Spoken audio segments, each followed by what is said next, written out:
máxima que possas querer que se torne lei universal. Kant finta a citação. É com este aforismo de Immanuel Kant que inicio a minha apresentação, começando mesmo a saudar os caros secretários, falando mesmo de contextualização do autor. Como ouvimos essa introdução deste autor sobre a crítica da razão prática, aí já vamos entrar mesmo na introdução, na contextualização, melhor dizer assim, na contextualização deste autor. Immanuel Kant é considerado o pensador mais influente, mais importante da era moderna. Não é? Ele viveu num período marcado pelo iluminismo, este período do século XVIII. Este movimento de iluminismo defendia ou valorizava a razão, a ciência e a liberdade de pensamento. Kant é visto como o pensador que levou esse movimento ao seu ápice, não é? Ao seu ápice. E também criando uma filosofia que transformou profundamente a forma como entendemos o conhecimento, a moral e a estética. Sua proposta filosófica chamada idealismo transcendental, acredito que o grupo passado já terá falado sobre isso, idealismo transcendental, não é? Foi tão inovadora que dividiu a história da filosofia em duas grandes fases. Encontramos a fase pré-crítica, não é? Antes de Kant, os filósofos eles buscavam entender a verdade absoluta, não é? Sem questionar os limites da razão. Encontramos nessa pré-crítica, nessa primeira fase. E na segunda fase, encontramos a crítica. Kant introduziu a ideia de que devemos primeiro entender como a razão funciona antes de confiar nela para explicar o mundo. A primeira coisa, temos que entender como a nossa razão, como as nossas ações, o nosso intelecto, a nossa razão funciona, para explicarmos o mundo. Tirando aquelas ideias que eram apresentadas pelos filósofos antigos, que buscavam as verdades absolutas, sem questionar esses limites da razão. A primeira coisa temos que, compreender isso.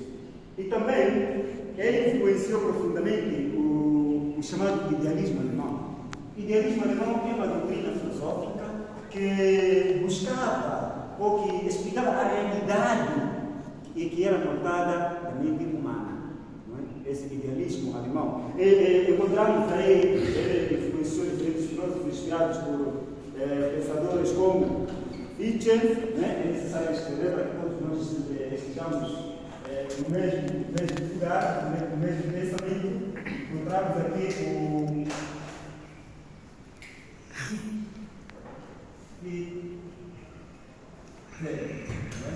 depois, o outro filósofo, encontramos Hegel. E, por fim,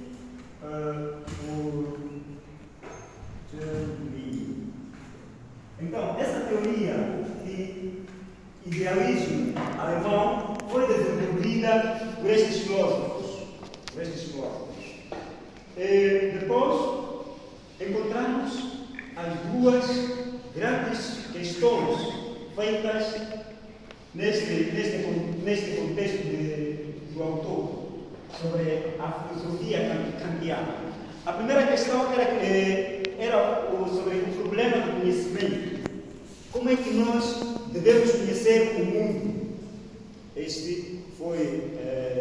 foi a primeira questão.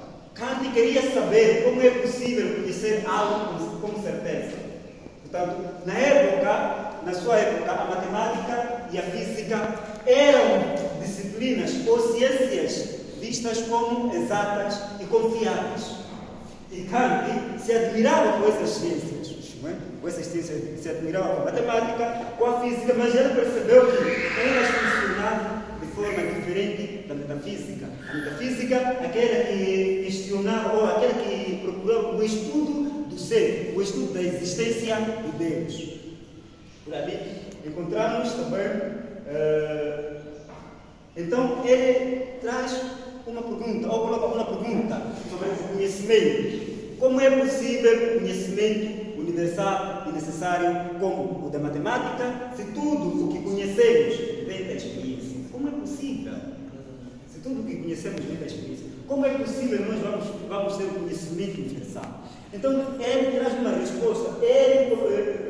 A resposta de Kant foi revolucionária, não é? Revolucionária.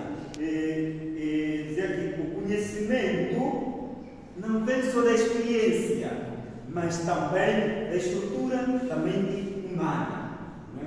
O nosso conhecimento não vem só através da experiência, mas através do conhecimento, ou seja, da estrutura, como a nossa mente está estruturada.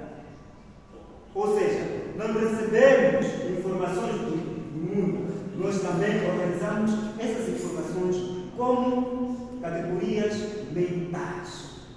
As nossas informações, a nossa razão precisa, o nosso pensamento precisa ser organizado. Ainda estamos na contextualização. E também, a segunda pergunta, como eu disse, traz duas questões. A segunda pergunta era sobre o problema da moral. Como devemos agir diante da sociedade? Kant acreditava que a moral não pode depender de nossos sentimentos. Portanto, ele traz, para ele, a verdadeira moral vem da razão prática. Vamos sublinhar a razão prática. A verdadeira moral vem da razão prática. Porque ela, ou seja, da capacidade racional de agir por dever e não por desejos pessoais. Aí encontramos agir por dever. Aqui está a verdadeira moral de Immanuel Kant, que é vista da razão prática. E também vida e obra, como o grupo passado terá apresentado aqui a biografia e as suas obras, só vamos dar a visão ou vamos trazer algumas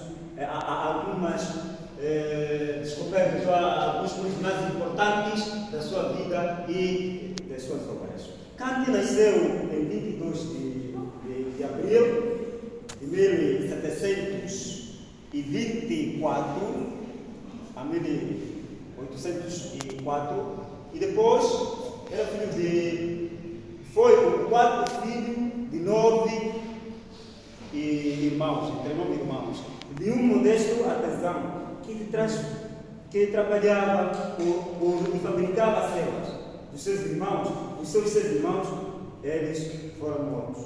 Depois dali, entenda a idade. Seu pai, João Jorge, era celeiro. Sua mãe, Regina Reuter, era dona de casa.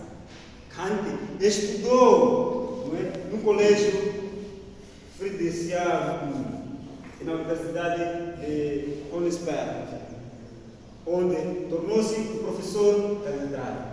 É um pequeno resumo da vida deste filósofo. Encontramos em muitas diferentes obras, mas aqui vou só mencionar as principais, as 3 principais obras de Immanuel Kant. A primeira obra encontramos em A Crítica da Razão Pura, que é esta obra, o tema central